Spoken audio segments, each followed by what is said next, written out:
welcome you all for today's class. Today we are going to see the last topic of our first module, that is socket programming with UDP and TCP. Already one program we have done. So now we will see how really that program is going to be worked out. So here, as you can see, the first one is that is socket programming.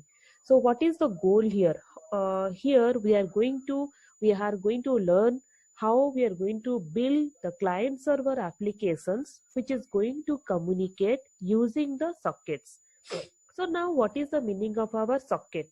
Socket, you can see here the red mark in the diagram. This is nothing but it is a kind of your door. Okay, so once the door will open, so we can give the communications, we can do the communications. Okay, so the socket is nothing but the door between application process and end-to-end transport protocols. You can see in everywhere I have told you that we will have the layers. Whenever we will have the layers in between your application layer and transport layer, you can see this kind of sockets. So this socket will be the door in between your application process. Here you can see in between your application and socket there is again one process, okay, which will have the instructions to communicate, and also there will be the transport. So these end-to-end communications are going to be held by the use of your this socket. So this socket will be there in everywhere. Okay, wherever the communication has to take place, everywhere the socket has to be there in between your application layer and the transport layer. So here you are going to see the internet connections we have given. Here one system is there where we are going to communicate with another system. Otherwise you can say host to host communications. So whenever you are going to do, everything has to be in your network. So here this is also under your internet network. And also we know that this application process, it is nothing but it is your application developer work. It has to be controlled. This part is going to be controlled by your application developer. But the transport, network, link and physical, all these things has to be controlled by your operating system. So this is the main thing which we should know, that who is controlling what. So the application developer has to control the application layer, and the transport, network, link and physical has to be controlled by your operating system. Okay, this is the main thing. Moving towards your next slide, you can see here the socket programming, which we have already done. We will see in detail how we are going to do this. So by the help of some example. We have two socket types of programming, okay, which will have the service in your transport service, that you have to remember. We have two socket types for two transport services. What all are the transport services? One is your UDP, one is your TCP. This you can get the question, the difference between UDP and TCP, which one is the general question, and 100% this question we are going to get in your VTU exam. So the difference between UDP and TCP, you have to write minimum 4 to 6 kind of your differences, and the one difference also is present here, that is UDP is unreliable, okay, but TCP is reliable. So UDP is unreliable datagram, but TCP is reliable but byte stream oriented. I will explain you what is the meaning of your unreliable. Unreliable means error, there will be some kind, it will have the errors, otherwise it will not have the errors, okay, error free. But how it is going to work out for your datagrams and all, and how this is going to be work out for your byte stream oriented. So here why the name, as we know that whenever there will be the connection between transport from one host to another host, that time whenever we are sending the packets, what is happening? All the packets are moving from one host to another host in the form of your packets only, or in the form of your messages only. But now what is this datagram? That is, in your TCP, as it is a communication oriented, whenever we will send any kind of your message or packets, we know that it is very reliable and it is going to reach in your destination part, okay, because it is communication oriented. But and whenever we will send the packets, everything will go in a very streamly, okay, that's why this is known as stream oriented. Once the one packet will reach in your destination part, we will get the acknowledgement, then the second packet we are going to send. All these things has to be measured by your byte. That's the reason this is known as your byte stream oriented, because it is a connection oriented. But what will happen in your UDP case? In your UDP, it is a connection less. So it will not have any kind of communication with the destination. But the host will be knowing that it is going to send the packets from your source to destination. But there will be no connections. So what it is going to do? It will find out the automatic shortest route and it will send all the packets into that. Suppose I have 10 packets to go. So what it will do is, it will, whenever it will send the first packet, it will not wait that I should get the acknowledgement back for my first packet, then I should send my second packet. It will not wait. What it will do? First it will send the first packet, then second packet, then third packet, like that till 10th packet. But it will not be knowing that which packet is going to reach in the destination, because all the first to 10th packet, all the messages will roam in a very randomly it will roam, and whomever will get the shortest path to the destination, they will go fast. So in that case, what will happen is, many times we can see the packet loss, which is also known as your unreliable things. We are not reliable that we should get the packet or the destination should receive the packet, because there will be no acknowledgements.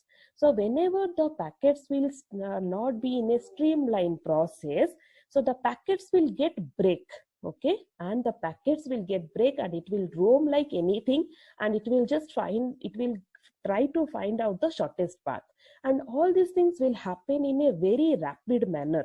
And that time, whenever the packet will break, that small particles is nothing but your datagrams.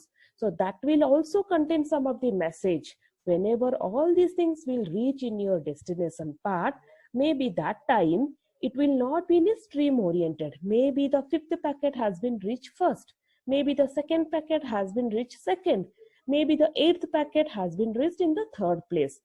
So what will happen is, there will be no guarantee of your data that it will reach in your destination part, as it will roam randomly in the in the network, and it will reach. That's the reason the packets in your UDP time, it is known as your datagram. You just remember, there is a big difference in between your packets and the datagrams. Everybody knows about the grams, kilograms, grams. What is happening? Gram is a smaller part of our kilogram. Similarly, datagram is the smaller part of your packets, nothing more. That you have to remember in this way. That is the two types of sockets which has been provided by your transport service. Now let's see one application example. What is happening here? Client reads a line of characters or data from its keyboard. Okay, whenever the client will read, how he will read? One by one characters. So one by one data has to be received from the server to read that. Okay, and sends data to server.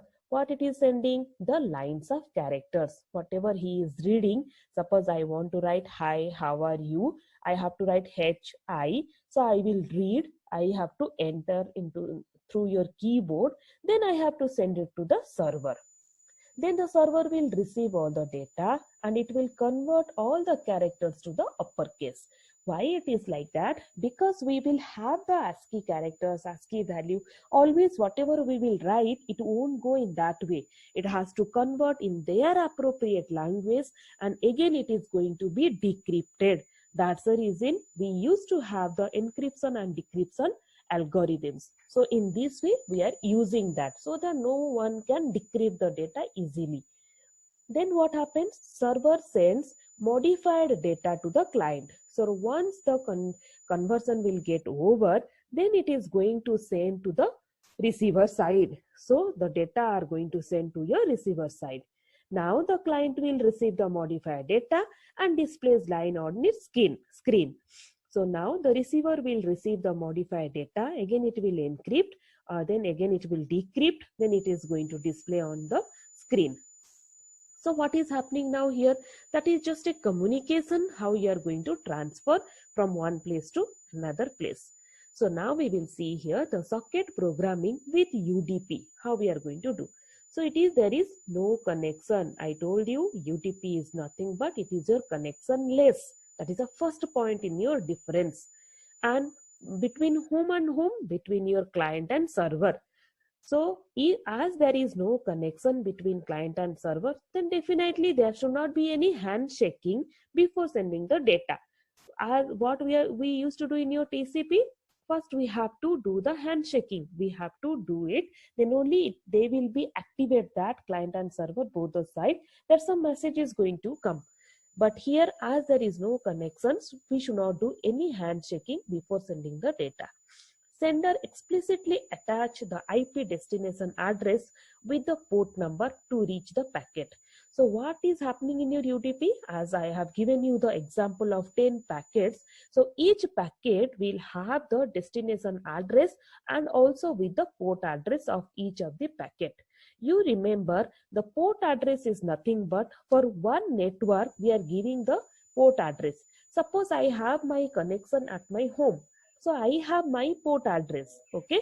Maybe with that router, I can connect 5 devices, maybe 2 laptops, 3 laptops, 2 tablets, 3 mobiles, I can connect.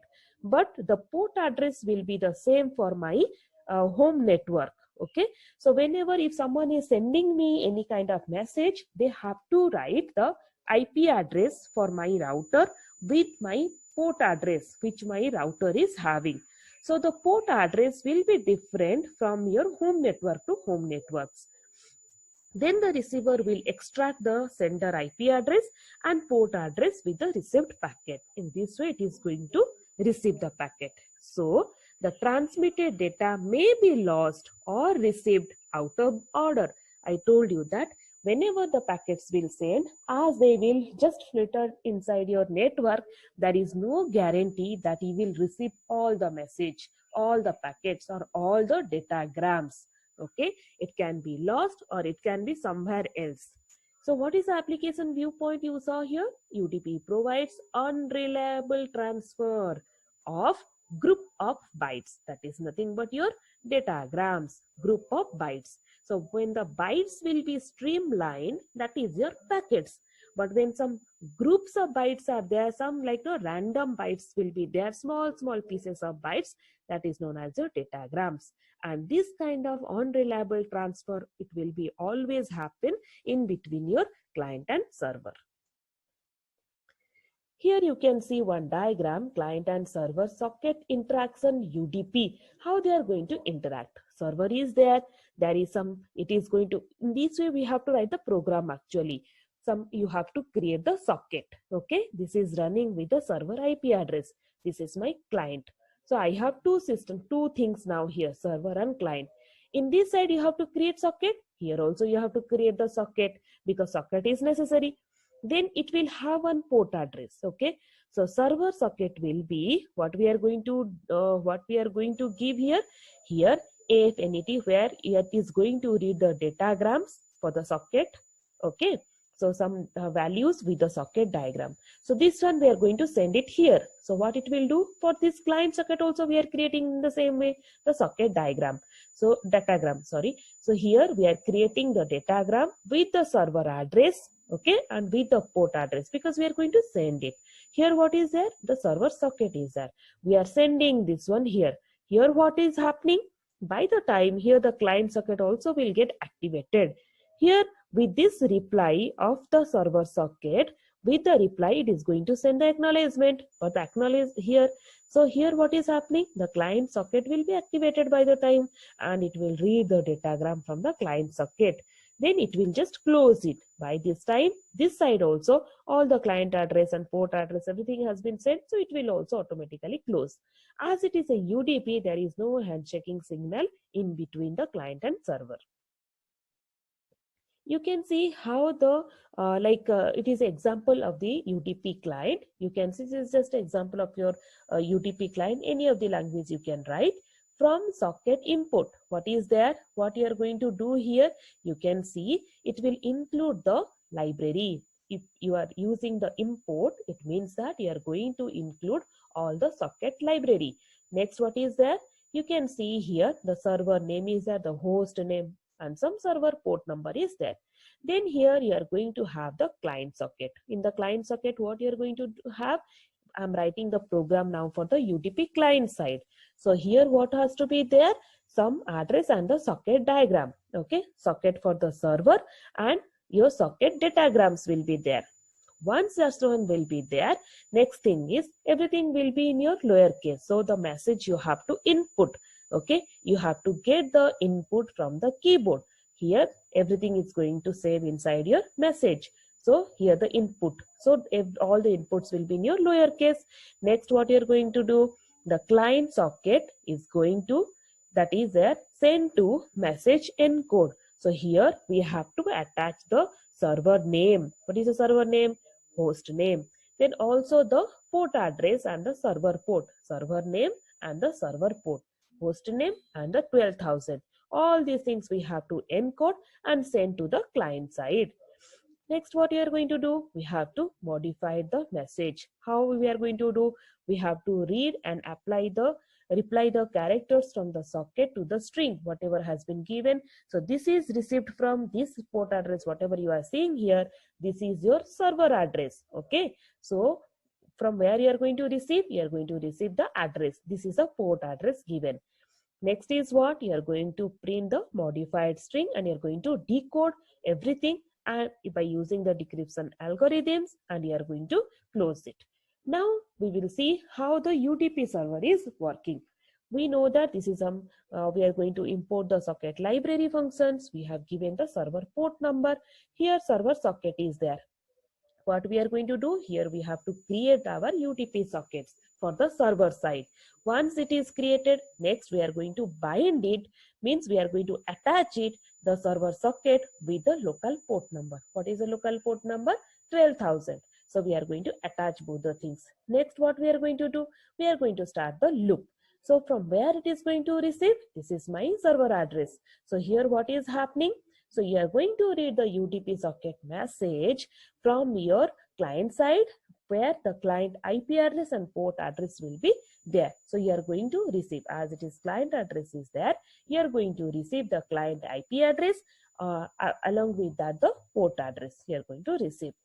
Next, what is happening? Everything will be in the lowercase, right? So here you are going to send everything in the uppercase string to the client side. So you are going to encode the data.